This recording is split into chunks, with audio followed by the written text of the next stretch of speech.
नित्यानन्दकरी वराभयकरी सौन्दर्यरत्नाकरी निर्धूताखिल पापनाशनकरी प्रत्यक्ष माहेश्वरी प्राणेयाचलवंशपावनकरी काशीपुराधीश्वरी भिक्षां देहि कृपावलम्बनकरी माता अन्नपूर्णेश्वरी माता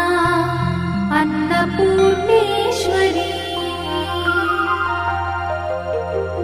नानारत्नविचित्रभूषणकरी